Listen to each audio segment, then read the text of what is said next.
అది కేరళలోని కొల్లాం జిల్లా పరువూరు దగ్గరలోని ఒళయకొట్టం అనే గ్రామం. జనవరి 5, 2021న ఉదయాన్నే సుదర్శన్ పిల్లై అనే వ్యక్తి తన ఇంటి వెనకాల కాంపౌండ్ దగ్గర ఏదో పిల్లి శబ్దం వినిపిస్తున్నట్టుగా అనిపిస్తుంటే ఆశ్చర్యపోయాడు. కానీ అది పిల్లి శబ్దం కాదు, పాప శబ్దం అని గుర్తించి అక్కడికి వెళ్ళాడు. ఒక చెట్టు కింద ఎండిపోయిన ఆకులపై అప్పుడే పుట్టిన చిన్నారి గుక్కపెట్టి ఏడుస్తూ ఉన్నాడు. ఆ పసిగుడ్డు రక్తం కూడా ఒంటిపై అలాగే ఉంది. బొడ్డు తాడు కూడా కోయలేదు. ఆ పసిగుడ్డును చూసి సుదర్శన్ పిల్లై వణికిపోయాడు. వెంటనే గ్రామస్తులను పిలిచాడు. తన కూతురు రేష్మను పిలిచి మెత్తటి వస్త్రాలను తెప్పించి చర్మాన్ని శుభ్రం చేశాడు. పాలిచ్చే తల్లులను పిలిపించి పాలు తాగించే ప్రయత్నం చేసినా ఆ బిడ్డ తాగకుండా ఏడుస్తూ ఉన్నాడు. చేసేదేం లేక వెంటనే గ్రామస్తులతో కలిసి ఆసుపత్రికి తీసుకెళ్లాడు సుదర్శన్ పిల్లై.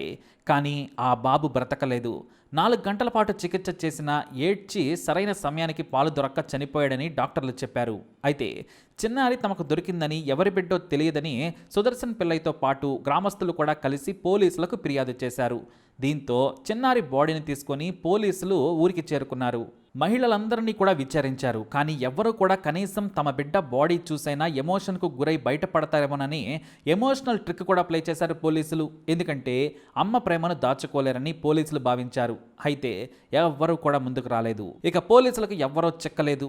ఇక ఆరోగ్య కార్యకర్తల ద్వారా సమాచారం సేకరించిన ప్రెగ్నెన్సీతో ఊళ్ళో వాళ్ళంతా కరెక్ట్గానే ఉన్నారని చెప్పారు. ఇంకా వాళ్ళు డెలివరీ కాలేదని తేలింది.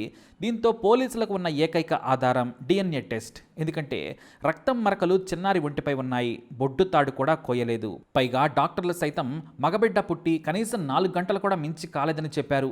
అందుకే గ్రామంలో పెళ్ళై ప్రెగ్నెన్సీకి ఛాన్స్ ఉన్న ప్రతి ఒక్క మహిళ DNA శాంపిల్ను తీసుకున్నారు పోలీసులు. ఇక అంతా సమస్య పోయింది అనుకున్నారు. కానీ ఘటన జరిగిన 15 రోజుల తర్వాత పోలీసులకు DNA రిపోర్టులు అందాయి. దీంతో జూన్ 22న ఉదయాన్నే పోలీస్ వ్యాన్ సుదర్శన్ పిల్లై ఇంటి ముందు ఆగింది. అతనే మొదట పసిగుడ్డును గుర్తించి హాస్పిటల్కి తీసుకెళ్ళింది. పోలీసులు అతని ఇంట్లోకి వెళ్ళి రేష్మ ఎవరు అని అడిగారు. నా కూతురే అని అతను సమాధానమిచ్చాడు. పొదల్లో దొరికిన పసిగుడ్డు మీ కూతురికే పుట్టాడు. మీరే హాస్పిటల్లో జాయిన్ చేసి ఏమీ తెలియదన్నట్లు మమ్మల్ని పిచ్చివాళ్లను చేస్తారా అని రేష్మను అరెస్టు చేశారు పోలీసులు.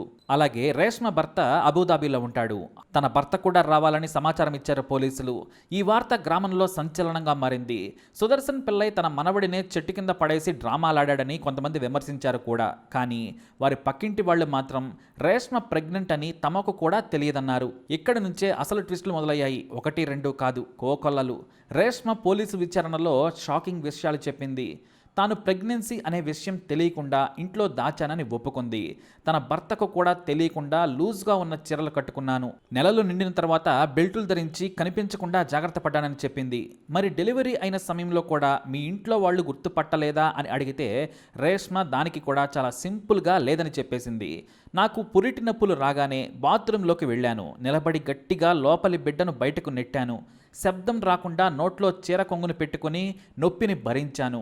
ఇక పాప కింద పడగానే చనిపోతుంది. ఆ తర్వాత బయటకు విసిరేస్తే ఆ తర్వాత నార్మల్గా ఉండొచ్చులే అనుకున్నానని చెప్పింది. కానీ పసిగుడ్డు బాత్రూంలో కింద పడ్డా చనిపోలేదు. గట్టిగా ఏడుస్తుంటే నోరు మూసి ఇంటి వెనకాల ఉన్న చెట్టు కింద ఎండు ఆకులపై పడేసి వచ్చానని పోలీసులకు వివరించింది రేష్మ. అయితే పోలీసులకు ఏమాత్రం నమ్మబుద్ధి కాలేదు. భర్త విష్ణుకు తెలిసినా డ్రామాలాడుతున్నాడేమోనని పోలీసులు అనుమానించారు.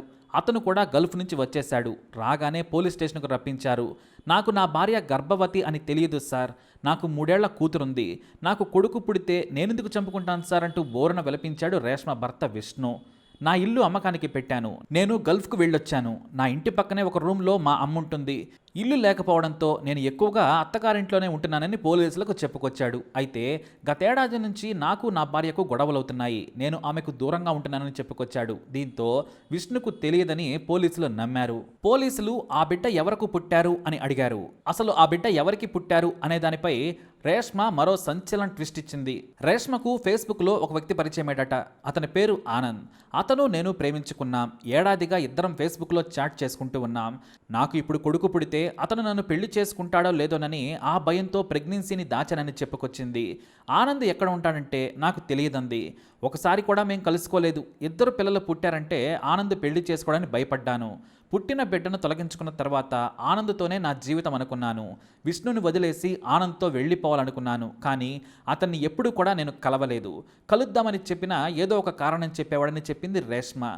ఒకసారి మాత్రం కొన్ని నెలల క్రితం ఆనంద్ను కలుసుకునేందుకు తమ ఊరికి 15 కిలోమీటర్ల దూరంలోని వర్కాలాకు వెళ్ళాను. కానీ ఆనంద్ అక్కడికి వస్తానని చెప్పి రాలేదు. ఇంతలో తన భర్త ఫోన్ చేయడంతో తిరిగి వచ్చేశానని చెప్పింది రేష్మ. అయితే ఇదే విషయంపై పోలీసులకు విష్ణు కూడా ఆసక్తికరమైన విషయాలు చెప్పాడు. గతంలో జరిగిన విషయాలను గుర్తుకు తెచ్చుకొని రేష్మ ప్రవర్తనను వివరించాడు. దాదాపుగా ఏడాది నుంచి గొడవలవుతున్నాయి. నా మీద ఆమెకు ప్రేమ తగ్గిపోయింది. 6 నెలలుగా ఇద్దరి మధ్య సఖ్యత లేదు. నా భార్య ఎప్పుడూ ఫేస్బుక్ వాడుతుంటే కోపంతో ఫోన్ నేలకేసి కొట్టాను. ఆ తర్వాత గల్ఫ్కి వెళ్లే ముందు ఫేస్బుక్ చూడనని చెబితే కొత్త ఫోన్ కొనిపెట్టాను. ఇక ప్రతిరోజు రాత్రి ఇద్దరం ఒకే గదిలో పడుకున్నా కాస్తంత దూరంగానే ఉండేవాళ్ళం. నా దగ్గరకు రావడానికి కూడా రేష్మ ఇష్టపడలేదు. ఆమె పొట్ట కాస్త లావుగా ఉన్నా గర్భం అని నేను ఎప్పుడూ అనుమానించలేదు. లావెక్కిందిలే అనుకున్నాను. నేను ఈ విషయం తెలిసి ఈరోజే గల్ఫ్ నుంచి వచ్చానని చెప్పాడు. అయితే రేష్మ తన బిడ్డను చంపడానికి కారణమైన ఆమె ప్రియుడు ఎవరని తేల్చే పనిలో పడ్డారు పోలీసులు. తల్లిదండ్రులకు భర్తకు తెలియకుండా దాచి పసిగుడ్డు చనిపోయేందుకు కారణమైంది రేష్మ. ఇక ఆ పుట్టిన బిడ్డ కూడా విష్ణుకే పుట్టాడు. ఎందుకంటే ఆనంద్ అనే వ్యక్తిని అసలు రేష్మ కలవలేదు. ఇక ఆమె ప్రియుడి విషయంపై పోలీసులు విచారణ మొదలుపెట్టగానే మరో 2 ట్విస్టులు జరిగాయి. రేష్మను అరెస్టు చేసిన 2 రోజుల తర్వాత విష్ణు అన్న భార్య ఆర్యకు ఫోన్ చేశారు పోలీసులు. ఇంతకుముందు రేష్మ వాడిన పాత ఫోన్నే ఆర్య వాడుతోంది. దాంట్లో సమాచారం కావాలని ఫోనును ఇవ్వాలని కబురు చేశారు. కానీ ఆమె ఫోన్ను పోలీసులకు ఇవ్వలేదు. ఇక పోలీసులు ఆర్య ఇంటికి చేరుకున్నారు. అయితే అక్కడే వారికి ఒక షాకింగ్ విషయం తెలిసింది. అదే రోజు అంటే జూన్ 24న విష్ణు అన్న భార్య ఆర్య, అతని సోదరి కూతురు అంటే మేనకోడలు గ్రీష్మ ఆత్మహత్య చేసుకున్నారు. వాళ్ళ ఇంట్లో ఒక లేఖ రాసిపెట్టి బయటకు వెళ్లారు. రేష్మ తన బిడ్డను చంపుకోవడానికి మేం కారణం కాదు. ఆ నేరం మా మీదకు వస్తుందేమోనని భయంగా ఉంది. మేము రేష్మ బిడ్డను చంపాలని కోరలేదు. ఆమెకు ఆమెగానే బిడ్డను చంపుకుందని ఆర్య గ్రీష్మ లేఖ రాసి బయటికెళ్లిపోయారు. అదే రోజున ఇతిక్కార్ నదిలో వారిద్దరూ కూడా శవమై తేలారు. ఇద్దరూ ఆత్మహత్య చేసుకున్నట్లు నదికి దగ్గరలోని సీసీటీవీ కెమెరాల్లో రికార్డ్ అయింది. దీంతో వారిది ఆత్మహత్యనని తేల్చారు పోలీసులు. వారి ఫోన్లు కూడా పోలీసులకు చెక్కలేదు. అయితే వాటిని నదిలోకి విసిరేసి ఉంటారని పోలీసులు భావించారు. రేష్మ లవర్ విచారణకు సడన్గా బ్రేక్ పడిపోయింది. అయితే ఆర్య గ్రీష్మకు కామన్ క్లోజ్ ఫ్రెండ్ అయిన మరో మహిళ ఉంది. ఆమెను పోలీసులు ప్రశ్నించగా మరో ట్విస్ట్ ఇచ్చింది. ఆ ట్విస్ట్కి అందరి మైండ్తో సహా పోలీసుల మైండ్ కూడా బ్లాంక్ అయిపోయింది. అసలు ఆనంద్ అనే వ్యక్తే లేడట. అతని పేరు మీద ఆర్య గ్రీష్మ నకిలీ ఫేస్బుక్ అకౌంట్ క్రియేట్ చేశారని చెప్పడంతో షాక్ అయిపోయారు. ప్రతిరోజు ఇద్దరు రేష్మతో చాట్ చేసి నవ్వుకునేవారు. ఆమెను ఫ్లర్ట్ చేస్తూ రొమాంటిక్గా చాట్ చేసి ఆడుకునేవారు. ఆ తర్వాత నవ్వుకునేవారు. కానీ పరిస్థితులు ఇలా మారుతాయని ఊహించలేదు. అయితే పెళ్లి చేసుకుంటామని చాట్లో రేష్మను నమ్మించారు. నిజంగానే రేష్మ కూడా తన భర్తను వదిలేసి వస్తానని చెప్పింది. ఆనంద్ పేరుతో రేష్మ గ్రీష్మ నకిలీ అకౌంట్ల ద్వారా ఇదంతా చేశారని చెప్పింది. అయితే ఈ కేసు తమ మెడకు ఎక్కడ చుట్టుకుంటుందనే భయంతో ఆత్మహత్య చేసుకుని ఉంటారని చెప్పింది. ఇది నిజంగా షాకింగ్ సంఘటనే. లేని ప్రియుడి కోసం కన్నబిడ్డను రేష్మ చంపుకుందని తెలిసి అందరి మతిపోయింది. ఇక విష్ణు పరిస్థితి చెప్పలేని విధంగా మారిపోయింది. అసలు ఏం జరుగుతుందో కూడా అతనికి ఏం అర్థం కావడం లేదు. ఆనంద్ అనే నకిలీ అకౌంట్ను తన వదిన తన మేనకోడలు క్రియేట్ చేయడం ఏంటని తలబాదుకున్నాడు. రేష్మ కారణంగా వదిన మేనకోడలు ఆత్మహత్య చేసుకున్నారు. భార్య జైలు పాలయ్యింది. ఇక ఇటు రేష్మ కూడా తన వాళ్లే ఆనంద్ అనే నకిలీ పేరుతో డ్రామా ఆడారని తెలిసి కుమిలిపోయింది. లేని ప్రియుడి కోసం బిడ్డను చంపుకోవడమే కాదు 9 నెలల గర్భాన్ని దాచి నరక యాతన అనుభవించింది.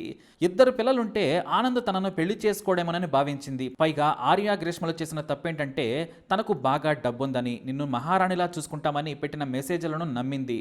ప్రతిరోజు ప్రేమగా మాట్లాడుతుంటే నిజంగా ఆనంద్తో తన జీవితం బాగుంటుందని ఊహించేసుకుంది రేష్మ. దీంతో తన భర్త కారణంగా వచ్చిన ప్రెగ్నెన్సీని దాచిపెట్టి బిడ్డ మరణానికి కారణమైంది. మరోవైపు ఆత్మహత్య చేసుకున్న ఆర్య భర్త తన భార్య మరణాన్ని తట్టుకోలేకపోయాడు. వారికి 5 ఏళ్ల కొడుకున్నాడు. అమ్మకు ఏమైందంటూ ఆ చిన్నారి అడుగుతుంటే అంతా కన్నీళ్లు పెట్టుకున్నారు. విష్ణు మేనకోడలు గ్రీష్మ బీబీఏ చదువుతోంది. 2 ఏళ్లలో పెళ్లి చేయాలి అనుకున్నారు. అంతేకాదు తన మేనకోడలకి మంచి సంబంధం తీసుకురావాలని విష్ణు సైతం తనకు తెలిసిన వారిని ఆరా తీస్తూ ఉన్నాడు. కానీ ఈలోపే ఈ ఘోరం జరిగింది. ఆర్య గ్రీష్మలు చేసిన ఘోరమైన నకిలీ ఫేస్బుక్ అకౌంట్ వారి ప్రాణాలనే బలిగొన్నది. ఒక చిన్నారి మరణానికి కారణమైంది.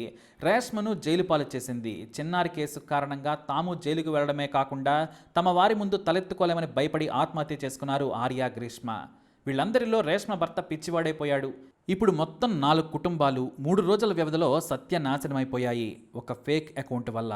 మరి ఒక ట్విస్ట్కి మించి మరో ట్విస్టులు ఉన్న ఈ స్టోరీపై మీ అభిప్రాయాన్ని తప్పకుండా కమెంట్ ద్వారా తెలియజేయండి. అలాగే ఇలాంటి ఇన్ఫర్మేషన్స్ కోసం ఈ వీడియోని లైక్ చేయండి, షేర్ చేయండి, మా ఛానల్ని సబ్స్క్రైబ్ చేసుకోండి.